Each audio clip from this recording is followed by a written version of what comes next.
quite a few motivations behind Trump's new tariff policies. The main one being to reduce the United States trade deficits, as he perceives these large deficits to be weaknesses or over reliances on other nations. However, as many economists state, a trade deficit is not necessarily a negative thing.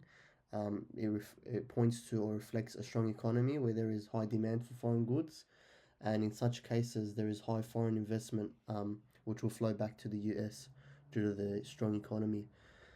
He also wishes to prop up manufacturing and industry in America, as of course, with less imports or at the very least expensive imports, it will cause a higher demand for US produced products, and this will obviously prop up jobs as well as create a more self sufficient US economy. Another major goal of these policies are to serve as bargaining chips in economic and geopolitical agreements. For example, being to negotiate stricter immigration laws with the US's neighbor Mexico.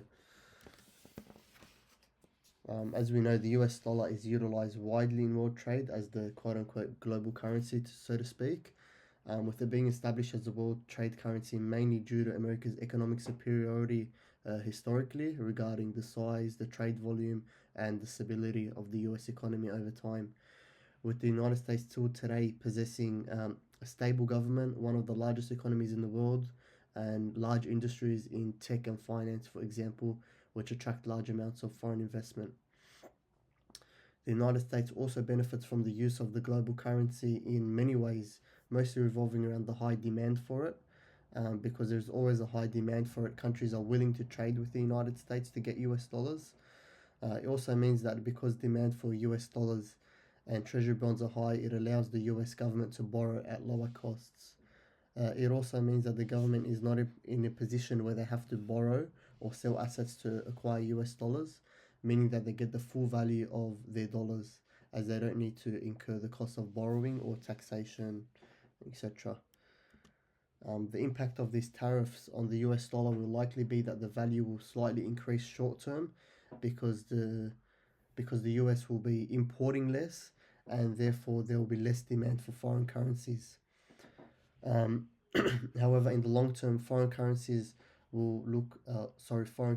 rather will look elsewhere than the US for trade and subsequently develop trade partnerships or systems or agreements in alternative currencies, devaluing the role of the dollar over time.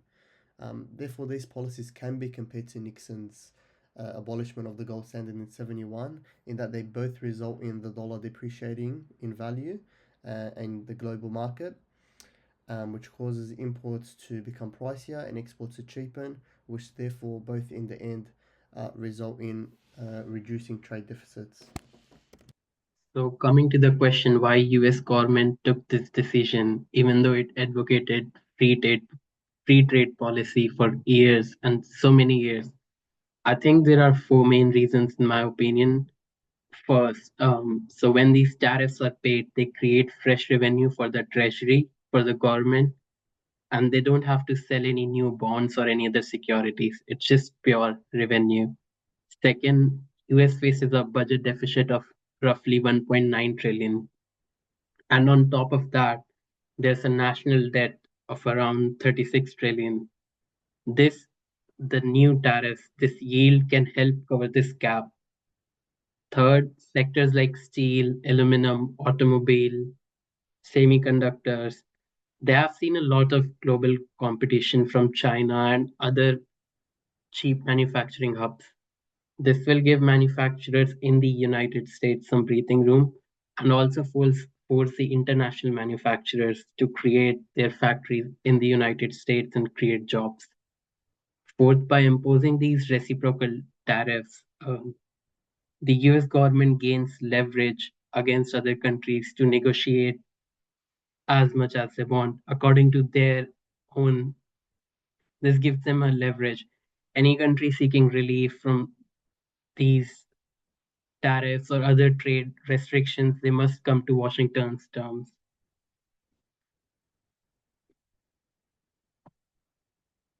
Coming to Nixon versus Trump, and if Trump is going to win, um, first of all, back in 1971, Nixon cut the dollar's link to gold and ended Bretton Woods. and which marked the start of this modern fiat era. There wasn't an immediate alternative to dollar during that time, so everyone just kept using it, which unlocked massive seigniorage gains for the US. Now in 2025, Trump introduced these universal reciprocal tariffs, and his aim is possibly quick revenue, domestic manufacturing relief, and leverage against other countries in trade talks. For Trump to win, I think two things need to happen. First, foreign investors must keep buying the treasury bonds at low interest. If they stop, the cost to borrow will increase for the US, which would mean the new tariff yield is being spent that way. Second, other major partners like Japan or European Union don't start a trade war. If this happens, which is probable in my opinion, US will lose the leverage and the economic war. With tariffs being incorporated, they provide economic pressure to other countries in trying to negotiate favorable trade terms. The European Union has supported its retaliatory tariffs aligning with the US cause, and is negotiating to prevent escalation. With global markets have also stabilized, however, bond yields in currency markets have remained volatile, with the US dollar being behind on equities. Within the US, businesses have reduced the amount of uncertainty, with businesses such as Walmart risking stock value. Majority of businesses within the US are choosing countries like Vietnam and Mexico to increase their domestic production and adjust the supply chain, with countries such as Apple creating over 200,000 jobs through its supply chain change. If tariffs are restored, they could lead to economic slowdowns, with countries facing GDP losses, while supply chain disruptions in automotive and electrical industries raise global consumer price. With retaliatory tariffs could disrupt relationships, with creating higher tensions between countries, such as China's rare mineral export, and could disrupt tech industries. The US have the US dollar may strengthen initially due to the safe haven demand, but could face potentially long-term risks in reducing the trade partners wish to wish to stay away from the US dollar based trading market. Treasury yields could also potentially spike up, increasing borrowing costs. However, this depends on negotiations, successes, and conditions. Most likely, this would intensify economic and trade disruptions globally. Thank you, Jog, for that presentation. So now moving on to the next question. Can tariffs solve the US debt problem? One of the main reasons Trump introduced reciprocal tariffs is to reduce the national debt.